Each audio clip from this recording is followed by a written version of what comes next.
వచ్చేసారా ఇంకా లేదా?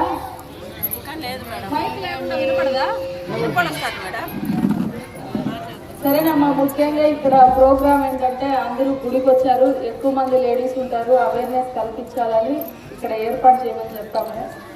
మనము చాలామంది లేడీస్ వచ్చేసి పొదుపులోను తర్వాత కరువు పనికి అన్నిటికీ వెళ్తారు కాబట్టి అందరికీ అకౌంట్లు ఉంటాయి. బ్యాంక్ అకౌంట్ ఉన్నాయి కదా, అందరికీ బ్యాంక్ అకౌంట్స్ ఉంటాయి. ఎందుకంటే మనలో చాలామంది చదువుకోని వాళ్ళు ఉన్నారు, వాళ్ళకేంటి డబ్బులు బ్యాంక్లో పడింది ఎలా తీసుకోవాలనేది కూడా తెలియదు. ఏం చేస్తారంటే ఏటీఎం దగ్గరికి వెళ్ళి ఎవరో ఒకరికి కార్డు ఇచ్చి సైడ్ వచ్చేయండి, ఎవరెవరికి కార్డు ఇచ్చి ఇది తీసియండి నాయన అని అడుగుతారు. అంతేనా? మనం ఏమనుకుంటాం, వాళ్ళు కరెక్ట్గా తీసిస్తారు అని అనుకుంటాం. కానీ ఏం చేస్తారు, మన దగ్గర ఉన్న కార్డుని వాళ్ళు తీసుకొని వాళ్ళ దగ్గర ఉన్న డూప్ ఏమవుతుంది, మీరు పిన్ నెంబర్ కూడా వాళ్ళకి చెప్పింటారు. ఎందుకంటే డబ్బులు డ్రా చేయాలి కాబట్టి పిన్ కూడా చెప్పింటారు కాబట్టి వాళ్ళు నెక్స్ట్ టైం మీ దాంట్లో ఉన్న అకౌంట్ మొత్తం డ్రా అయిపోతాయి. కాబట్టి నేను చెప్పేది ఏంటంటే మీకు తెలిసిన వాళ్ళని తీసుకొని వెళ్ళి డ్రా చేసుకోండి, లేదా బ్యాంకుకి వెళ్తే బ్యాంకులో వాళ్ళ ఎంప్లాయీస్ మీకు తీసిస్తారు. అదొకటి. తర్వాత వచ్చేసి డేట్ అయిపోయింది అంటే ఇంకా మీకు డబ్బులు తీసుకోవడం ఇబ్బంది అవుతుంది, డేట్ అయిపోయింది, ఎక్స్పైర్ అయిపోయింది కాబట్టి మీ డీటెయిల్స్ చెప్తే బ్యాంక్ అకౌంట్ డీటెయిల్స్ ఇవన్నీ చెప్తే కొత్త ఏటీఎం కార్డు ఇస్తాము అని చెప్పి ఫోన్లు చేస్తూ ఉంటారు. చేస్తారా? ఎవరికైనా వచ్చినాయి అట్లా ఫోన్లు? సరే, మామూలుగా చాలామందికి అట్లా ఫోన్లు చేస్తూ ఉంటారు. మనం ఏమనుకుంటాము, నిజంగా మనకి ఏటీఎం కార్డు వెళ్ళిపోతుందేమో అనే ఉద్దేశంతో మన దగ్గర ఉన్న డీటెయిల్స్ మొత్తం మనకు రాకుండా పక్కన ఉండే పిల్లలకి ఇచ్చి చెప్పు నేను ఇట్లా బ్యాంక్ వాళ్ళు ఫోన్ చేసినారని చెప్తూ ఉంటారు. చెప్తారు కదా.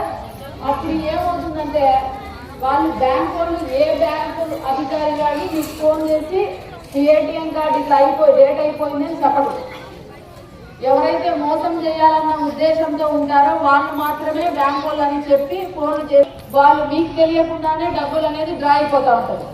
మీరు మెసేజ్ కూడా ఎవరైతే మీకు అన్నౌన్ కాల్స్ చేస్తూ ఉంటారో బ్యాంక్ వాళ్ళు కానీ ఎలాంటి అధికారులు మీకు అట్లాంటి ఫోన్ చేసి కార్డు చేసుకుంటే మీకు ఇబ్బంది లేకుండా ఉంటుంది. తర్వాత వచ్చేసి అలా ఒకవేళ మనకు తెలియకుండా జరిగిపోయి ఉంటాయి, మన డబ్బులు ఆల్రెడీ కట్ అయిపోయి ఉంటాయి, అప్పుడు ఏం చేయాలి, వెంటనే 1930 ఫోన్ చేసి చెప్తే డైరెక్ట్గా అది ఢిల్లీకి వెళ్తుంది. వాళ్ళు తెలుగులో కూడా మాట్లాడతారు. చెప్పి వాళ్ళకి ఇట్లా నా డబ్బులు కట్ అయింది, ఏ విధంగా కట్ అయింది, ఇట్లా ఫోన్ చేసింటే నేను చెప్పినాను కట్ అయింది, మీ డీటెయిల్స్ అన్నీ చెప్తే ఎవడైతే డబ్బులు వేసుకుంటాడో అంటే వేరే అకౌంట్ పోయింటుందో వాళ్ళు డ్రా చేయకోకుండా ఫోన్లో పెట్టేసేక అది అవకాశం ఉంటుంది. అది కూడా డ్రా అయిన తొందరగా అంటే 1 గంట లోపల అంటే మీ దగ్గర నుంచి వాళ్ళు వేసుకున్న గంట లోపల చెప్తే మీకు వచ్చే అవకాశాలు ఎక్కువగా ఉంటాయి. మీకు తెలిసి ఇప్పుడు వచ్చిన టెక్నాలజీ అంతా ఫోన్లో నాకు 1 నిమిషం చేస్తే నేను వెంటనే మళ్ళీ ఇంకోరికి వేసేస్తా, అంతేనా? అది ఒకరి నుంచి ఒకరికి వెళ్ళిపోతుంది. కొంతమంది ఏం చేస్తారు, ఇట్లా మోసం చేయాలని వాళ్ళు తొందరగా డ్రా చేసేస్తారు ఏటీఎంకి వెళ్ళి. సరే, అదేవిధంగా సైలెంట్ మళ్ళీ వచ్చేసి ముఖ్యంగా ఎక్కువ మంది కొంతమంది ఎంప్లాయీస్ వచ్చేసి డిజిటల్ అరెస్ట్ అంటే పోలీసు వాళ్ళు మేము పోలీసు వాళ్ళలాగే ఉంటారు, ఎందులో ఎలాంటి డౌట్ లేదు. యూనిఫామ్ వేసుకుంటారు, పోలీస్ స్టేషన్ పేరు కూడా కనపడతారు దాంట్లో. మేము ఇట్లా పోలీసు వాళ్ళము మీ ఆధార్ కార్డు వచ్చేసి వేరే వాళ్ళు యూజ్ చేసినారు అంటే వేరే వాళ్ళు ఉపయోగించారు, మీ మీద ఇట్లా కేసు అయ్యింది ఒకటి అని చెప్పి ఆ వీడియో కాల్ మాట్లాడతారు వాట్సాప్ ఫోన్ చేసి. అందులో మిమ్మల్ని వాళ్ళు పక్కనికి పోనీయకుండా భయపెట్టే విధంగా ఇంకా నిజమేనేమో మనల్ని అరెస్ట్ చేస్తారేమో పోలీసులు వచ్చి ఎందుకులే అన్న ఉద్దేశం అనే విధంగా ఉంటుంది. దాన్ని డిజిటల్ అరెస్ట్ అంటారు. సో అలా పోలీస్ వాళ్ళని ఎవరు వీడియో కాల్ ఫోన్ చేసి మేము పోలీసులము మీ మీద కేసు పెట్టినామని చెప్పరు, ఓకేనా? చెప్పి మీ మీద కేసు ఉంది మీరు ఫలానా వాళ్ళు చెప్పేది ఆంధ్రప్రదేశ్లో చెప్పరు, ఉత్తరప్రదేశ్ ఢిల్లీనో ఇక్కడ కేసు ఉంది ఇక్కడ అరెస్ట్ అవుతుంది ఎన్బిడబ్ల్యూ వస్తుంది అని చెప్తారు. ఎన్బిడబ్ల్యూ అంటే అరెస్ట్ చేసి తీసుకుపోతారని చెప్తారు. మీరు అప్పుడు ఏం చేయాలా, ఆ ఫోన్ని కట్ చేయాలి, కట్ చేసేసి ఆ భ్రమ నుంచి బయటికి రావాలి. వెంటనే మీ కన్సర్న్ అంటే మీ పరిధిలో పోలీసు వాళ్ళకి చెప్తే మీకు తెలిసిపోతుంది నిజమా కాదా అనేది కూడా. మనమేమి ఆ భయంలో ఉండి నిజమేనేమో మన పక్కన వాళ్ళకి చెప్తే ఏమైపోతుందో అని భయపడిపోయి ఎవరికి చెప్పరు. ఓకేనా? ముఖ్యంగా లేడీస్ వచ్చేసి ఎంతో కష్టపడి డబ్బులు సంపాదించుకొని తిని తినక, నువ్వు సైలెంట్ ఉంటే మళ్ళీ మాట్లాడతా, తిని తినక ఎత్తి పెట్టుకుంటారు. అంతేనా? మనం ఎంతో కష్టపడి డబ్బులు సంపాదించుకునే డబ్బులు పోతే బాధ, ఒకసారి పోయిన తర్వాత తిరిగి తెచ్చుకోవడానికి టైం పడుతుంది. పోలీసు వాళ్ళైనా కూడా దాన్ని లేయర్ బై ఒక స్టెప్ తర్వాత ఒక స్టెప్ విచారించే చేయాలి ఆన్లైన్ క్లాస్. ముఖ్యంగా కాబట్టి మీ భర్తలు మీ పిల్లలు ఎక్కువ మంది బండ్లలో పోతూ ఉంటారు. అందరికీ బండ్లు ఉంటాయి. ఈ కాలంలో బండ్లు లేనులే లేరేమో నాకు తెలిసి. అందరూ 2 వీలర్స్లో పోతూ ఉంటారు. మేమేం చేస్తాం, ఆ వెహికల్ చెకింగ్ చేసేటప్పుడు ఆపుతాం. ఆపి నీ రికార్డ్స్ ఉన్నాయా, హెల్మెట్ ఉందా, హెల్మెట్ ఉన్నాయా అని అడుగుతాం. హెల్మెట్ ఎందుకు పెట్టుకోమంటాం? పోలీసు వాళ్ళు ఫైన్ వేసుకోవడానికి ఆపుతున్నారు అని అనుకుంటారు. కానీ పోలీసు వాళ్ళు ఎందుకు ఆపుతున్నారు? ఒక చోట ఇన్సిడెంట్ జరిగింది. అతనికి వచ్చేసి 3 చిన్న పిల్లలు, అందరూ అమ్మాయిలే. ఒక అమ్మాయికి 3 ఏళ్ళు, ఒక అమ్మాయికి 2 ఏళ్ళు, ఒక అమ్మాయి వచ్చేసి 9 నెలలు. అతను హెల్మెట్ పెట్టుకోకుండా పోయి, మనం అనుకోం జరుగుతుందని ఎవరు అనుకోరు, పోయింది. ఉన్నట్టుండి యాక్సిడెంట్ అయ్యి అతను అన్ఎక్స్పెక్టెడ్గా చనిపోయినాడు. ఆ పిల్లలకి ఎవరు న్యాయం చేయాలా? ఇప్పుడు చట్ట ప్రకారం మనం ఏమేం చేస్తాం, ఎవరైతే జరిగిందో వాడు కేసు కడతాం, పంపిస్తాం. అంతేగాని వాళ్ళ భర్తనైతే తీసుకొచ్చే లోటు చేయలేము కదా, లోటు తీర్చలేము. మేము చెప్పేది ఏంటంటే, మీ భర్తలకి మీరు చెప్పాలా. పిల్లలు ఇప్పుడు మీ మీద ఆధారపడిన వాళ్ళు మేమంతా ఇంట్లో ఉన్నాము, ఎవడు జరగాలని ఆశించడు. మనం కరెక్ట్ రూట్లో పోతామన్నా ఎదుటోళ్ళు వచ్చేసి ఆపోజిట్ రూట్లో వచ్చి కొడతారు. వాడు కరెక్ట్గా వస్తున్నాడు అనేది కూడా ఉండదు. కొన్నిసార్లు టైర్ అనేది బ్లాస్ట్ అయిపోతుంది, పగిలిపోయి కూడా. మొన్న ఇన్సిడెంట్ బంగారుపాలెంలో జరిగింది. ఈ పక్క నుంచి ఆ పక్క వెళ్ళేదానికి కొట్టింది. సరేనా? కాబట్టి జాగ్రత్తగా పోలీసులు మనకు సెల్ఫ్ అంటే మన మీద మనకు ఉండాలి, మనం కరెక్ట్గా ఉండాలి. మన మీద ఆధారపడిన చాలా మంది ఉన్నారు. ఇప్పుడు ఎక్కువ మంది కూలి పనులకు పోయే వాళ్ళు ఉంటారు. మేస్త్రి పని ఎప్పుడు ఆపినా మేము మేస్త్రి పని మేడం మా దగ్గర లేదంటారు. ఆ మేస్త్రి పని చేసేవాడి మీద వాళ్ళ ఫ్యామిలీ మొత్తం ఆధారపడి ఉంటుంది. కాబట్టి అందరికీ మీరు ఇంట్లో ఆడవాళ్ళు కలుసుకుంటే ఏదైనా సాధించగలరు అంటారు, నిజమేనా? సరే, అట్లని మగవాళ్ళు సాధించలేదని కాదు, మీరు చెప్తే వింటారు, వినేటట్టు ఉంటుంది. అలాగే మిగతా లైసెన్సులు కూడా ఇప్పుడు ఏంటంటే, లైసెన్స్ లేకపోతే ఎవరైతే బండి ఓనర్ ఉంటాడో కొంతమంది ఏం చేస్తుంటారు, వాళ్ళ అమ్మ మీద బండి కొనుక్కుంటారు, భార్య మీద కొనుక్కుంటారు. ఆ పర్సన్కి లైసెన్స్ లేకుండా ఎందులో అన్నా ఇన్వాల్వ్ అయితే ఎవరైతే ఓనర్ ఉంటారో వాళ్ళని కూడా ముద్దాయి చేస్తాం. అర్థమైందా? లైసెన్స్ తీసుకోవడానికి టైం పడుతుంది. ఎంబీఐ దగ్గరికి పోతే ఇవన్నీ సబ్మిట్ చేస్తే ఆయన బండి నడపమని చెప్పి రికార్డ్స్ అన్ని బండి రికార్డ్స్ వెరిఫై చేసి లైసెన్స్ కూడా ఇస్తారు. మాట్లాడదు. తర్వాత వచ్చేసి మన పిల్లలందరూ చదువుకుంటా ఉంటారు. వినిపిస్తుందమ్మా అందరికి?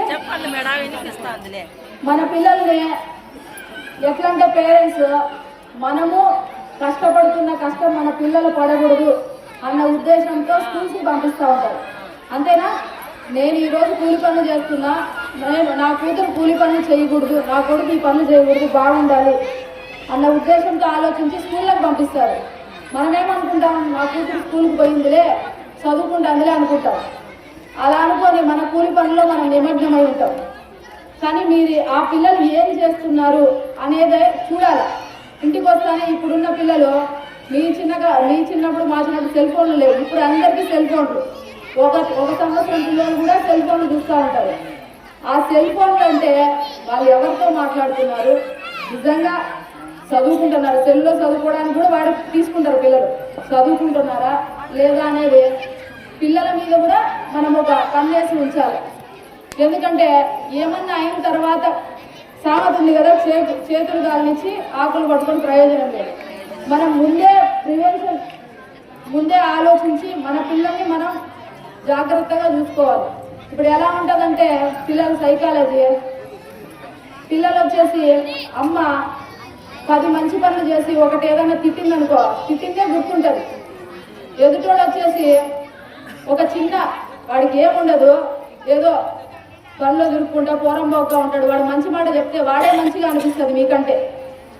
మనం ఏం చెప్తాం, అవునులే నువ్వు స్కూల్కి పోకోకుండా ఇంట్లో కూర్చో, స్కూల్కి పోతే నేను అందరూ ఇట్లా అంటారని మనం మానేపిస్తాం స్కూల్. అంతేనా? దాన్ని మీరు చెప్పాలా, పిల్లలకి చెప్పి అలా ఏమన్నా ఇబ్బంది ఉంటే పోలీసు ద్వారా ఆ పిల్లలు మాకు వచ్చి డైరెక్ట్గా చెప్పకుండా మీరు ఫోన్ చేసి చెప్పినా ఆపోజిట్ ఎవరన్నా ఉంటే నిజంగా ఇబ్బంది పెడతా ఉంటే మా తరపు నుంచి మేము చర్య తీసుకొని ఆ పిల్లకి ఎలాంటి ఆటంకాలు లేకుండా చూసుకుంటాం చదువుకోవడానికి. అట్లానే ఆ అమ్మాయి ఫోన్ మాట్లాడుతుందిలే, మాట్లాడుకోండిలే, ఫ్రెండ్స్లే అనుకొని వదిలేసినారనుకో రేపొద్దున ఇబ్బంది అవుతుంది. అలాగే ఎక్కువ మంది చిన్న పిల్లలకి పెళ్లిళ్ళు చేస్తూ ఉంటారు. ఓకేనా? మైనర్ అంటే చట్ట ప్రకారం అమ్మాయిలకి 18 ఏళ్ళు నిండాలి, మగపిల్లలకి అయితే 22 ఏళ్ళు నిండాలి పెళ్లి చేసుకోవడానికి. ఈ 18 ఏళ్ళు నిండే లోపల ఏం చేస్తారంటే పెళ్ళిళ్ళు చేసేస్తారు. ఎందుకో కొంతమంది వాళ్ళ ఆర్థిక స్తోమత లేక, కొంతమంది ఈమె వేరే వాళ్ళని లవ్ చేస్తుంది ఎక్కడ వెళ్ళిపోతాదో అలా వేరే వేరే ఉద్దేశాలతో అమ్మాయిలకి పెళ్లి చేసేస్తారు.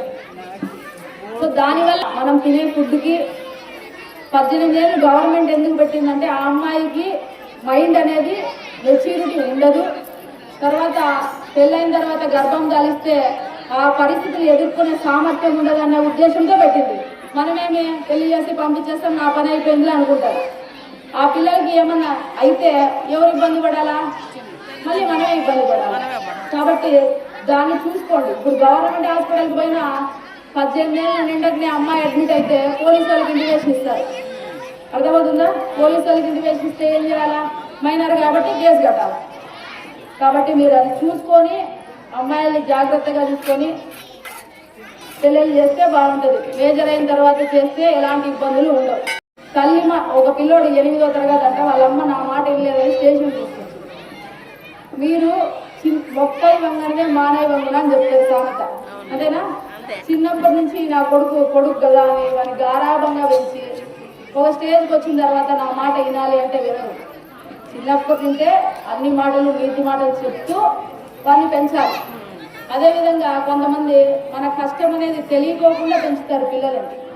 మనం పడుతున్న కష్టం పిల్లలకు అవసరం లేదు, తెలియకుండా పెంచుతారు. దానివల్ల ఏమవుతుంది, వాళ్ళకి ఆ కష్టం తెలియక ఎవరైతే ప్రేమ దోమ అని వెళ్ళిపోతారో అప్పుడు స్టార్ట్ అవుతారు కష్టం. కాబట్టి మీరు పడుతున్న కష్టం కూడా వాళ్ళకి తెలిపి ఇలా ఉంటుంది అని వాళ్ళకి తెలియజేసి ఉంటే బాగుంటుంది. అర్థమైందా? ఏమన్నా అదే మళ్ళీ ఇంకా వచ్చేసి ఎవరైనా గంజాయి ఉంటుంది, మీకేమైనా గంజాయి తాగి తాగుతున్నారని ఇన్ఫర్మేషన్ వచ్చినా లేదా అమ్ముతున్నారని వచ్చినా మీరు ఓన్లీ మాకు ఫోన్ చేసి చెప్తే చాలు. మీరైతే మా దగ్గరకు వచ్చి చెప్పాల్సిన పని లేదు, సరేనా? ఇంకా ఏమన్నా ఇబ్బందులు ఉన్నా మీరు ఎల్లప్పుడూ స్టేషన్కి రావచ్చు, మేము అందుబాటులో ఉంటాం. మరీ ముఖ్యంగా పిల్లలు వచ్చేసి సూసైడ్ చేసుకుంటున్నారు. ఎక్కువ సూసైడ్ అంటే ఆత్మహత్యలు చేసుకుంటా ఉన్నారు. ఎందుకో తల్లిదండ్రులు తిట్టినారనో మార్కులు తక్కువ వచ్చినాయనో. వాళ్ళ మైండ్ అనేది మెచ్యూరిటీ ఉండదు. 10వ తరగతి వాళ్ళే ఆత్మహత్యలు ఎక్కువ చూసింటారు మార్కులు తక్కువ వచ్చి. మీరు అప్పుడు మోటివేషన్ చేయాలి. మనమేమనుకుంటాం, నువ్వు సరిగ్గా చదవలే పనికి వాళ్ళిందనా వాళ్ళకి 100 నీకంటే 100కి 100 వచ్చినాయి, నీకు 70 వచ్చినాయి తిడతారు. తిడితే రావు మార్కులు, వాళ్ళకి నచ్చ చెప్పాలి, నువ్వు బాగా చదువుకోవాలమ్మా అని. తిట్టడం వల్ల ఏమవుతుందంటే వాళ్ళ మైండ్ ఇంకా అప్సెట్ అయిపోతుంది. సరేనా? సరే, మీకేమన్నా ఉంటే చెప్పండి, లేదంటే చాలాసేపు అయిపోయింది, పాపం భోజనానికి టైం అయిపోయింది. ఏమన్నా ఇబ్బందులు ఉంటే చెప్పండి, లేదంటే మాకు ఫోన్ చేసైనా చెప్పండి. సరేనా? Okay, thank you. అందరికీ అడగగానే ఏర్పాటు చేసినందుకు.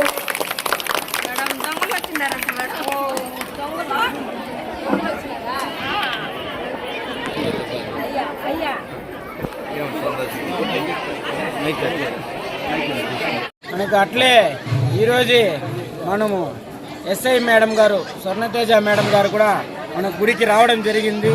ఎందుకు ఇది రావడం జరిగిందంటే ఇక్కడ మన గంటావూరులో దొంగతనాలు జరుగుతూ ఉంది, ఏటీఎం కాడ దొంగతనాలు జరుగుతూ ఉంది, మైనార్టీ లేని వాళ్ళకి లవ్ చేసి పిలుచుకొని పోవడం కూడా జరుగుతుంది. ఇలాంటిది ఇక్కడ దాదాపు ఈరోజు ఒక 100 మంది దాకా ఆడవాళ్ళు వచ్చినారు. మేడం గారు వచ్చి వాళ్ళకి దీన్ని ఎట్లా ఉండాలా, ఏ రకంగా బందోబస్తుగా మీరు ఎంత హుషారుగా ఉండాలనేసి కూడా మేడం గారు వచ్చి చెప్పినారు. ఈరోజు మన గంగమ్మ గుడి చెప్పిన దానికి మేడం గారికి కూడా ధన్యవాదాలు తెలుపుకుంటున్నాము. అట్లే మేడం గారు చెప్పింది కూడా మీరు పాటించుకుంటూ ఉంటే మీ దొంగతనాలు కానీ కూడా జరగదు. అట్లే మీ ఆడపిల్లలు కూడా ఇంట్లో హుషారుగా ఉంటారు, మగపిల్లలు కూడా హుషారుగా ఉంటారు. ఈ గింజాలకు అలవాటు కాకుండా మీకు అలాంటిది గింజాలకి ఏమన్నా మీ పిల్లలు అలవాటు అయింది, మీకు ఏమన్నా విషయం తెలిసిందనుకోండి, మీరు ఇమీడియట్లీ పోలీస్ స్టేషన్లో పోయి చెప్తే వాళ్ళు దానికి పరిష్కారం ఏం చేయాలనో ఖచ్చితంగా పోలీస్ స్టేషన్ వారు కూడా చేస్తారు. వాళ్ళు ప్రతి పోలీస్ స్టేషన్ తరపు నుంచి మీకు ఎప్పుడు ఏ టైం అయినా కానీ మీకు సపోర్ట్ కూడా వాళ్ళు చేయడం కూడా జరుగుతుంది. వాళ్ళు పోలీస్ స్టేషన్ పోతే మనకి మరేది హీరో అలాంటిదంతా ఏముండదు. మీకు ఎటువంటి ఇబ్బంది కలిగితే వాళ్ళకి ఇమీడియట్లీ ఫోన్ చేస్తే ఇమీడియట్లీ మీకు కూడా రెస్పాన్సులు కూడా ఇస్తారు. ప్రతి ఒక్కరు దీన్ని యూజ్ చేసుకొని మేడం గారు ఏం చెప్పినారో దాన్ని పాటించుకొని పోతే మన కుటుంబం 100 ఏళ్ళు ఏ గలాటాలు ఏ ఇబ్బంది లేకుండా బాగుంటుందనేసి కూడా నేను కోరుతున్నాను.